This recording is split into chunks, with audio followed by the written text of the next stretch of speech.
This news is funded by viewers like you. Please support our work at democracynow.org/give. This is Democracy Now!, democracynow.org, The War and Peace Report. I'm Amy Goodman. As we turn now to Gaza, where Israeli forces are continuing their unrelenting attacks, killing scores of Palestinians, even as Israeli and Hamas officials resume talks in Qatar aimed at a ceasefire. Al Jazeera reports Israel carried out over 100 bombings over the weekend. According to Gaza's health ministry, 31 Palestinians were killed in the last 24 hours. The UN is warning its efforts to bring humanitarian aid into the besieged Gaza Strip are at a breaking point after Israeli forces opened fire on a World Food Program convoy over the weekend. Staffers documented at least 16 bullet holes in their aid convoy's 3 vehicles, saying the shooting left them terrified. More than 330 aid workers in Gaza have been killed since October 7, 2023, according to the United Nations. Overnight on Monday, Dr. Thabat Salim, a Palestinian neonatal doctor and volunteer at the Al-Aqsa Martyrs Hospital, was killed in an Israeli airstrike in the Nuseirat refugee camp. More than 1,000 healthcare workers have been killed in Israel's ongoing assault on Gaza, according to the Palestinian Health Ministry. Dr. Salim's killing follows the destruction of the Kamel Adwan Hospital, the last remaining hospital in northern Gaza, over the weekend. The head of the World Health Organization's once again urged Israel to release Dr. Mosab Abu Toha, director of Kamel Adwan, from prison after he was arrested by Israeli forces along with other medical workers during a raid on December 27th. But Israel is not confirming that they have Dr. Toha. For more on the deteriorating situation in Gaza, we're joined in Syracuse, New York, by the acclaimed Palestinian poet Mosab Abu Toha. His recent piece for the New Yorker magazine is headlined "Requiem for a Refugee Camp," which focuses on Gaza's largest refugee camp, now in ruins, Jabalia. It's where his grandparents grew up.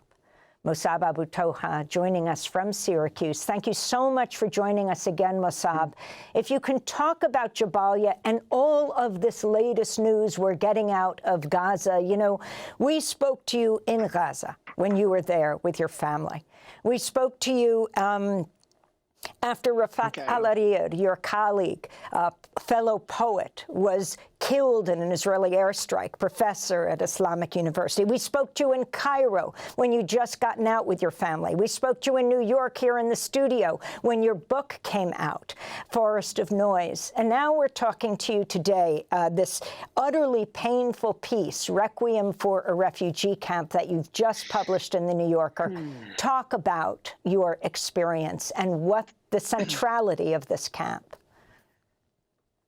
Yeah, thank you so much, Amy, for the coverage. I mean, the painful thing is that we are talking about things today, and next year would happen that we are talking about the same thing, the same losses, or even worse. So today is the anniversary of my friend's Maruf al-Ashqar's killing. He was killed last year, and just 2 months ago, his father was killed in an airstrike. So today is his first anniversary.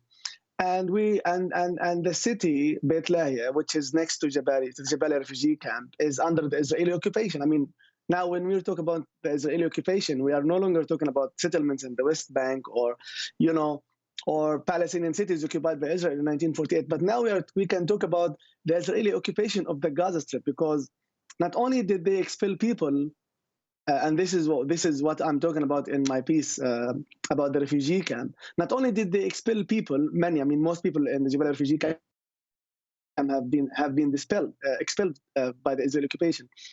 They not only expelled these people, but they also blew up the houses in the refugee camp where people used to live for 70 or more years. I mean, the house where my maternal grandparents were born, where they grew up, where they had my mother and her siblings, this house does not exist anymore. And this is really a very devastating thing for refugees. I mean, the refugee camp is a place that should have been a temporary place for people. They should be living in the refugee camp until they could return to the houses of their grandparents or their parents, or even their own houses in Jaffa, in Haifa, etc. But these people were expelled from the refugee camp. The refugee camp is destroyed. And these people are now living in other newly constructed refugee camps. And when we talk about refugee camps right now in Gaza, these are a group of tents that do not protect people from the heat, do not protect people from the Israeli airstrikes. And we watched so many airstrikes that Israel carried out that were targeting tents, especially in the humanitarian zone. So the Jabalia refugee camp is the largest of the 8 refugee camps in the Gaza Strip. It was a home for about 120,000 people, all of them refugees from cities and villages close to the Gaza Strip. So it is a very devastating loss for people, not only to lose their friends, to lose their families, to lose their house, but also not to know whether they would be able to return to the refugee camp, which was supposed to be a temporary place. Just imagine, Amy, that you are expelled from your house in Yafa in 1948, and then you live in a refugee camp, and then this same occupation comes and destroys the refugee camp. Now you are farther and farther from your dream of returning. Now you are dreaming of returning to the refugee camp. So this is really the tragedy of the Palestinian people right now. This latest news that we have, we don't know where Dr. Abu Safia is. Many people know his name, head of Kamal Adwan Hospital, because he has been reporting on the conditions of the hospital. And now Israel is saying they don't have him. People are saying they saw him taken away. How is it that his lawyers cannot see him? You have the World Food Program, the UN organization, their convoy fired upon. The number of health medical personnel, from doctors to nurses to hospital staff who've been killed in Gaza. Talk about the significance of this and what these hospitals meant for you when you lived in Gaza with your children and your wife. So, Amy, really, something that really devastates my heart is that we are watching these things happening as we are talking. I mean, we have the news that Dr. Hussam Abu Safia was abducted from inside the hospital. We saw the hospital where he was working burned and turned into ashes. And we saw the news about the Hind Raja family and Hind Rajab herself. And we saw doctors and journalists being targeted and killed. So we have all this news, and nothing is changing the world in terms of taking action against Israel, punishing it. Not only, I mean, they did not get the Palestinians their rights, that are guaranteed by international law after 1948, but they are now watching a genocide being perpetrated by the same occupation, which was admitted to the United Nations just 1 year after it was established. Just imagine that it took Israel 1 year to become a full member of the United Nations. And now it's been taking the whole world about 15 months, and we don't know for how many more. It's been taking them a long time even to stop Israel from perpetrating this well-documented genocide.